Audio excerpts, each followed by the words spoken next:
sir, always great speaking with you. Last time we spoke, of course, was during Black History Month. And who would have thought in that short period of time the world would change so much? First, I got to ask you, how are you holding up? How is your family doing throughout the, as we speak, COVID-19? And also, your thoughts on what's going on, too, with the fact of racism being spoken up in front. Mm-hmm. Yeah, a lot has changed since I dropped the Black History video.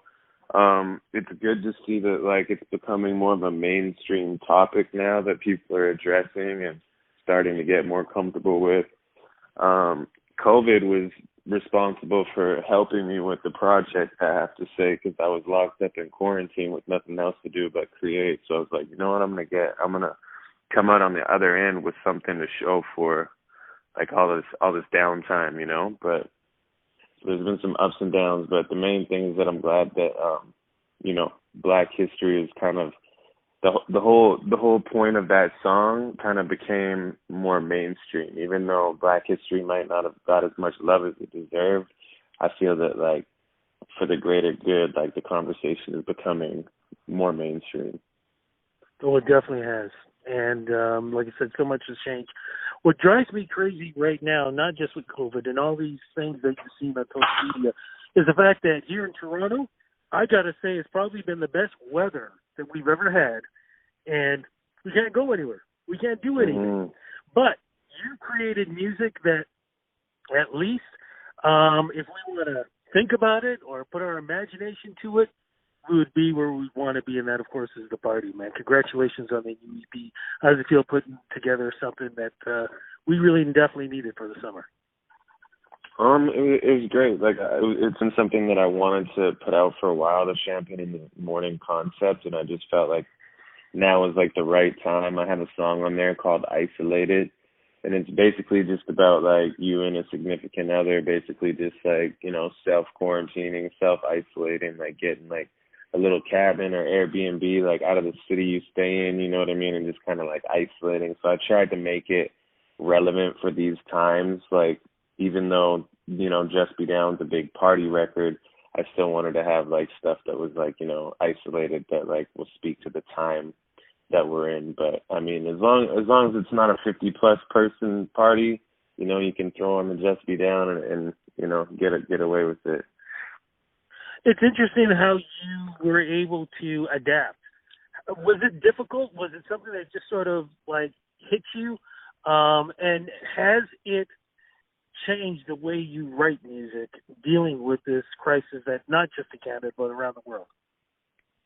It definitely changed the way you write music, because it's like sometimes you might say a line or a sentence or like a catchphrase that might be good in a particular setting, like a club, for example, or something like that. But right now it's like clubs aren't open, you know what I mean? So if I want to do a song, it's like, everybody put your hands up, or like something like that. It's like, it's not really going to translate right now. So you have to think of like a different approach that can kind of help the listener relate to it with these times that we're in, you know what I mean? And then also make it so that it's not, that like the line doesn't age, like the song doesn't like age really bad, like it'll still make sense in a few years from now. What does the EP title mean?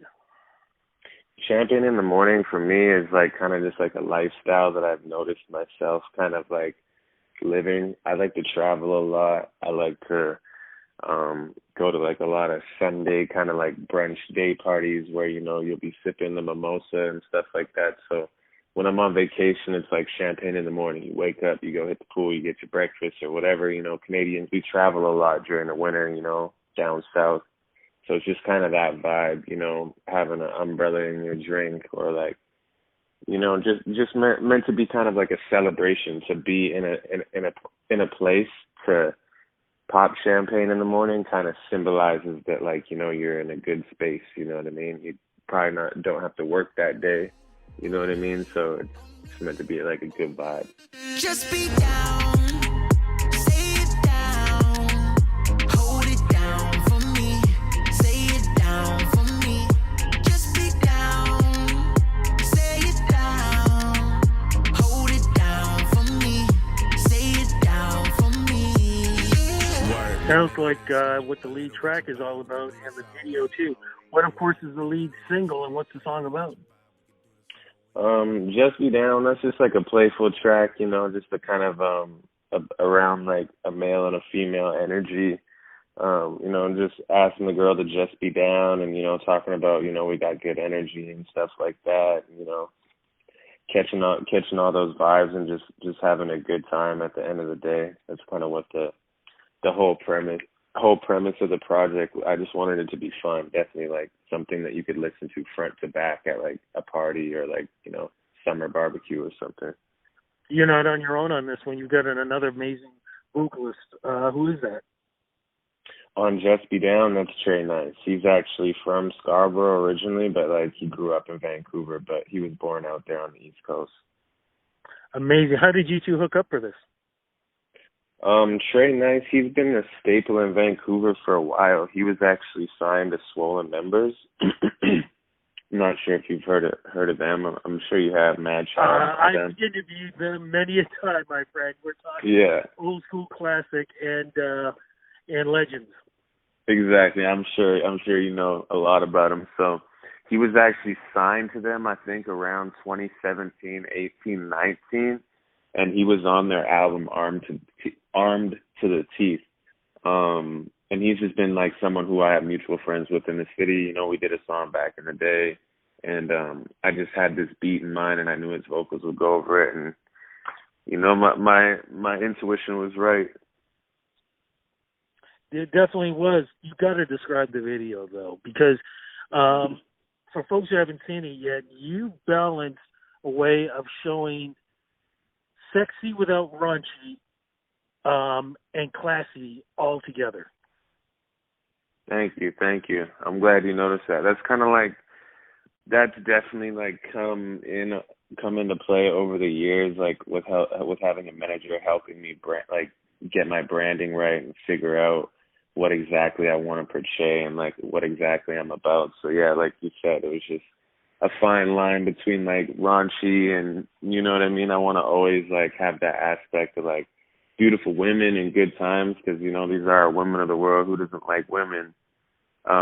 So yeah, just that's basically a part of my brand. I always want to keep it clean, but I want to, you know, have fun and show out at the same time.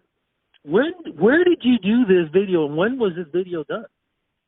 So that video was done in West Vancouver, over here in BC, and that was done at the beginning of June. And, you know, we had to we stayed very COVID friendly, you know, we had masks and stuff like that. I think there was only like 10 of us at the end of the day, so it was pretty chill. But yeah, we just rented the mansion over there in West Vancouver, had a little party, had our set up shots, our drone, did our thing, called it a day. Looks like Miami, man. Looks so much like Miami. You know, because of the way things are, virtual performances are the thing to do now, because you know, some folks are doing drive-in performances. The club thing, it's going to be a long time. What are you planning on doing? Right now, I'm working on a couple live streamed events. Actually, I'm just getting ready to announce one. So, if you're listening, follow me on social media at Terell Safadi on Instagram, and I'm definitely always going to be posting updates. But I'm just in the last stages of finalizing the date, and I'll have a couple live stream concerts coming up for sure. Well, we're definitely looking forward to that. Look, my friend, thank you so much for making time to speak with me. Congratulations on bringing some joyous summer music for us for 2020, because we definitely need that. Looking forward to the live stream performance, and as I've told everybody, man, I'm looking forward to, hopefully at some point in time, when we do another interview, it'll be in person. I can shake your hand. 100%. Thank you so much for supporting my project once again. Appreciate it, Rudy. You take care, be safe, and we'll talk soon. You too. Bye-bye. Bye-bye.